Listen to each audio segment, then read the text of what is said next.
The NFL playoffs are finally here. In less than 24 hours, we're going to kick off the wild card round. In today's episode, I'm going to give you picks and predictions to all 6 of these games in 10 minutes or less. Don't forget to hit that like button and subscribe to the channel. Let's get into it. Kicking off the playoffs on Saturday, we have the Cleveland Browns traveling to Houston to play the Texans.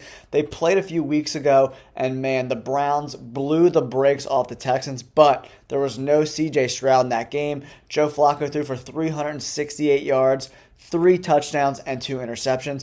And the Houston Texans scored 15 of their 22 points in the fourth quarter. And if Joe Flacco didn't throw those 2 picks, they would have scored like 50 points, man. Amari Cooper went absolutely off in this game. 11 catches, 265 yards, and 2 touchdowns.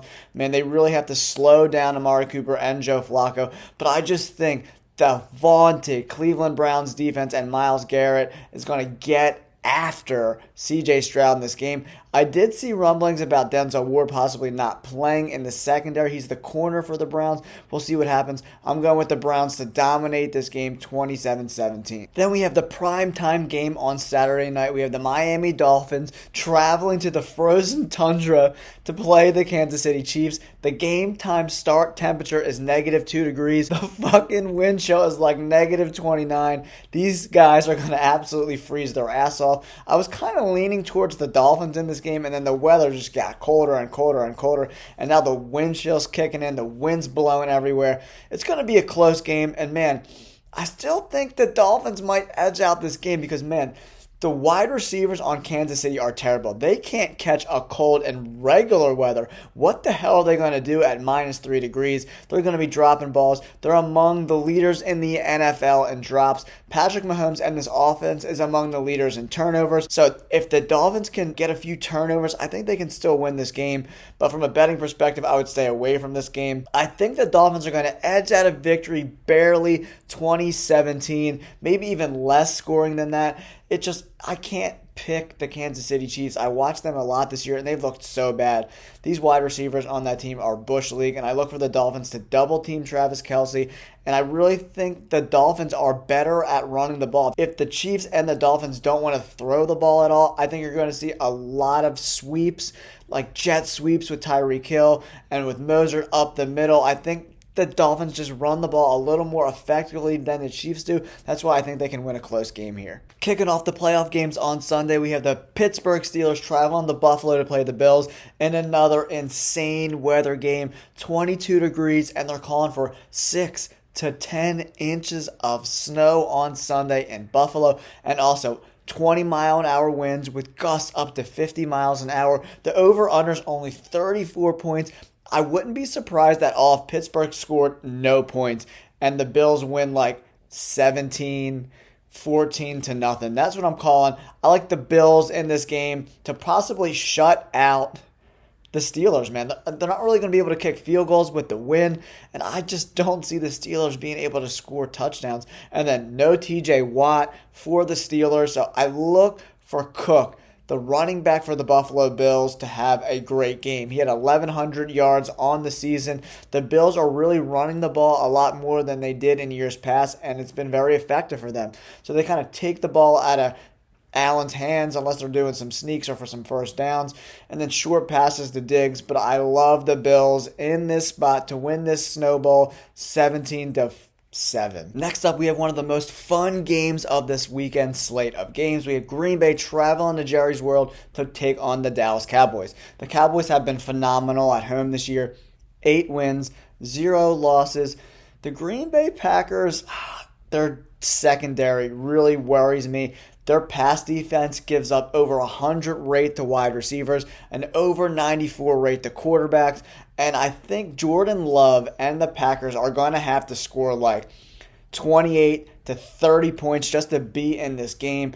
I think CeeDee Lamb is going to go off. From a fantasy perspective, DraftKings, whatever you guys are rolling with, CeeDee Lamb, I'm going 12 catches, 185 yards. He's going to go off. Nobody on this team can cover him. Nobody in the NFL can really cover him, let alone one of the worst pass defenses in the NFL. I just think it's going to be tough sledding for the Packers unless Aaron Jones can rip off like 20 to 25 carries for like 120, 130 yards, and they really control the clock and control the game. That's the only way I see Green Bay winning, but I don't see that happening. I think Dak and CeeDee Lamb and Jake Ferguson, the tight end, are all going to eat. I think the Cowboys might blow them out here, guys. I'm going 31-20. The Dallas Cowboys move on to the next round. Wrapping up Sunday's games, we have the Rams traveling to Detroit to take on the Lions. A lot of people think it's going to be Matt Stafford or Jared Goff throwing for like 350 yards to really cement the victory for these teams. And I don't think that's going to play out that way at all whatsoever. I think it's going to be whoever controls the trenches running the ball. Both of these teams have really good running backs. We have Williams for the Rams and Montgomery and Gibbs for the Lions. These teams are really good at running the ball. But the big difference in this game, I think, is how absolutely horrendous the secondary for the Lions are. Over the last 3 weeks, they've given up over 1,150 yards passing, 384 yards per game. 2 of those games was to backup quarterback Nick Mullins. I mean, their receivers and Addison and Jefferson are really good, but he's still Nick Mullins. And the other big game was to Dak Prescott. Their secondary is trash. I look for Puka Nacua and Cooper Kupp to have really big games and kind of complement with a really good offensive line that runs the ball really effectively. That's why I think the Rams are going to potentially blow out the Lions. I really like the Rams in this spot. They have a great offensive line. They run the ball with Kyren Williams really well. He's averaged 94 yards per game, which is first in the NFL. He's a really good running back, and they're not going to be able to stop Puka Nacua and Cooper Kupp. That's why I like the Rams to win this game 28-14. Then we wrap up the wild card round on Monday night. The Eagles travel to Tampa to take on the Buccaneers. The Philadelphia Eagles have had one of the strangest seasons in recent history. 10-1 to start, 1-5 to end the season. Yikes. I mean, they've been playing so bad. I've never seen a team look so good in the beginning of a year and then look so absolutely clueless towards the end of it. Nick Sirianni looks like he's the president of the United States. He's aged like 30 years in the last 6 months. It's absolutely crazy. I don't know what's going to happen in this game. I really have no idea. Jalen Hurts, it looks like he dislocated his middle finger on his throwing arm, so who knows what the hell is going to happen with him. A.J. Brown's dealing with a knee injury, and I think Devontae Smith was out last week with an ankle injury, so they're super banged up. The Eagles beat them, 25-11 in Week 3 earlier in the year, but that game is a wash. You can throw that out the window. These two teams are not the same, but Baker Mayfield looked terrible last week. He was absolute trash. He threw for like 130 yards versus the Panthers in a must-win game. They scored no touchdowns. They won 9-0 versus the worst team in the NFL. So I don't know what teams are going to show up. Tampa Bay doesn't really run the ball too effectively. Their starting running back, White, only averages like 3.5 yards per carry or something like that. And the Eagles are pretty good against the run. But if A.J. Brown and Devontae Smith are hurt, the Eagles have no chance of winning this game because Baker Mayfield has 2 really good weapons in Godwin and Mike Evans, both over 1,000 yards this year. So it'll be really close. I just can't bet on the Eagles, man. The way this team looks, everyone looks so defeated. They're moping around.